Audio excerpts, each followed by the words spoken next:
आज हम बड़ी आंत और गुदा यानी कोलोरेक्टल कैंसर के विषय में कुछ बातें करेंगे। नमस्कार, मैं हूं डॉक्टर विवेक टंडन। मैं डॉक्टर दीपक गोविल।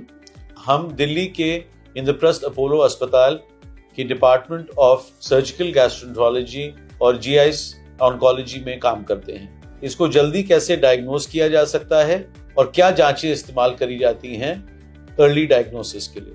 डॉक्टर गोविल, एक मरीज को क्या ऐसे तकलीफ हैं जो उसे नज़रअंदाज नहीं करने चाहिए ताकि इस बीमारी कोलोरेक्टल कैंसर का जल्दी पता लग सके?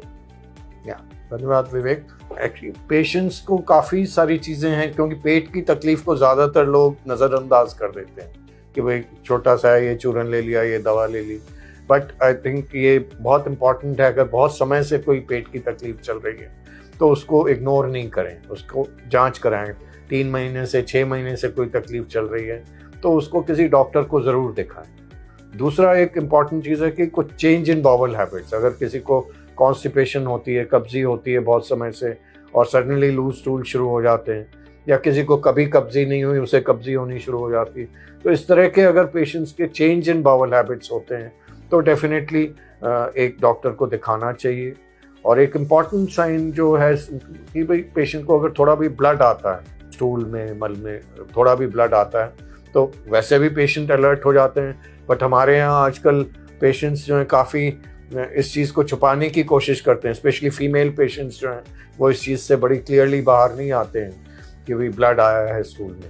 तो इस चीज़ को इग्नोर बिल्कुल भी नहीं करना चाहिए, बिकॉज ये एक बहुत इंपॉर्टेंट साइन, और इसको मैं कहूँगा इनफैक्ट डॉक्टर्स को भी इग्नोर नहीं करना चाहिए, बिकॉज काफ़ी डॉक्टर्स इसको पाइल्स की तरह ट्रीट करते रहते हैं, जबकि हम देखते हैं कि कितने पेशेंट्स जो 6 महीने से पाइल्स के लिए ट्रीट हो रहे थे और सडनली उनमें कैंसर निकलता है।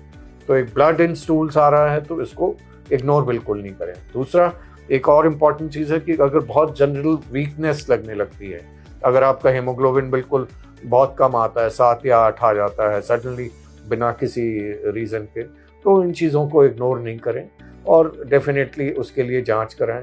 और इस जांच का और ज़्यादा इम्पॉर्टेंस है जिन पेशेंट्स में फैमिली हिस्ट्री है कैंसर की, उन पेशेंट्स में इन जांचों की हमें ज़्यादा ध्यान देना चाहिए। क्या और भी कोई ऐसे मरीज हैं जिनको खास तौर से ध्यान रखना चाहिए इन सिम्टम्स का? आई थिंक फैमिली हिस्ट्री का सबसे इम्पॉर्टेंट चीज़ है, क्योंकि ऑलमोस्ट 100 कैंसर अगर होते हैं तो उनमें से 25% पेशेंट्स में फैमिली हिस्ट्री होती है, तो इसलिए ये एक बहुत इम्पॉर्टेंट फैक्टर है। दूसरा, पेशेंट्स होते हैं जो अल्सरेटिव कोलाइटिस या इन्फ्लेमेटरी बाउल डिजीज़ के पेशेंट्स होते हैं। दूसरे पेशेंट्स जिनमें पॉलिप्स वगैरह कभी कभी मिल जाते हैं इंटेस्टाइन्स में, इन सब पेशेंट्स में कोलोरेक्टल कैंसर का चांस होने की पॉसिबिलिटी ज़्यादा होती है, तो इनको अपने छोटे से भी सिम्टम के साथ में जांच करा लें। तो जब ये पेशेंट ओपीडी में आते हैं, इनको किस प्रकार की जांचों की ज़रूरत पड़ती है? सबसे पहले तो जो सर्जन हैं, जो डॉक्टर देख रहे हैं, वो पेशेंट को देखेंगे। एक आजकल नीचे से वो रेक्टल एग्जामिनेशन करते हैं, वो एक बहुत सिंपल सा एग्जामिनेशन है, कहीं भी ओपीडी में किया जा सकता है। उसी से ही काफ़ी पेशेंट्स में पता चल जाता है कि ये कुछ हम डील कर रहे हैं कि नहीं कैंसर से। और दूसरा, उसके अलावा अगर जांच करने की ज़रूरत होती है तो कोलोनोस्कोपी या सिग्मोइडोस्कोपी की जा सकती है, जिसमें कि एंडोस्कोपी के दूरबीन के थ्रू नीचे के रास्ते से देखते हैं और उसमें पूरी म्यूकोजा को हम देख सकते हैं, जिससे कि हमें पूरी तरह से पता चल सकता है कि कुछ कैंसरस लीजन है कि नहीं है। उसी के साथ उसकी बायोप्सी वगैरह भी की जा सकती है। एक बारी इस बीमारी की डायग्नोसिस हो जाती है तो इन मरीजों को किस प्रकार की सर्जरी की ज़रूरत पड़ती है? सर्जरी तो इनमें काफ़ी ज़रूरत पड़ती है, बट सर्जरी पहले हम लोग ओपन सर्जरी करते थे इन चीज़ों में, पर आजकल लैप्रोस्कोपी और रोबोटिक सर्जरी हम लोग करते हैं इन पेशेंट्स में। उसके बहुत ज़्यादा एडवांटेजेस हैं पेशेंट्स के लिए। पेशेंट्स बहुत जल्दी अपना हॉस्पिटल से भी डिस्चार्ज हो जाते हैं, बहुत जल्दी अपने काम पे वापस चले जाते हैं, पेशेंट को दर्द भी नहीं होता, देखने में भी जो स्कार है कोई बहुत छोटे छोटे से 3-4 होल का ही स्कार रहता है। तो इन सब वजह से रोबोटिक सर्जरी और लैप्रोस्कोपिक सर्जरी, स्पेशली इस एरिया में जो कि डेप्थ का एरिया है, उसमें बहुत फ़ायदा होता है। प्लस एक बड़ा एडवांटेज इन चीज़ों का है आजकल टेक्निक का कि हम काफ़ी पेशेंट्स में एक कोलोरेक्टल कैंसर में पहले रास्ता बनाना पड़ता था बाहर, कि भाई हम ये जोड़ कर रहे हैं तो नॉर्मल रास्ता नहीं मेंटेन कर सकते हैं और बाहर रास्ता बनाना पड़ता था, वो अब हम अवॉइड कर पाते हैं ये रोबोटिक सर्जरी के ज़रिए कि हम नॉर्मल पैसेज पेशेंट का मेंटेन रहता है। अगर बनाना भी पड़ता है तो टेम्परेरी रास्ता होता है जो 2-3 महीने में हम बंद कर सकते हैं। सही समय पे पकड़ने के बाद इस बीमारी में लॉन्ग टर्म रिजल्ट कैसे रहते हैं?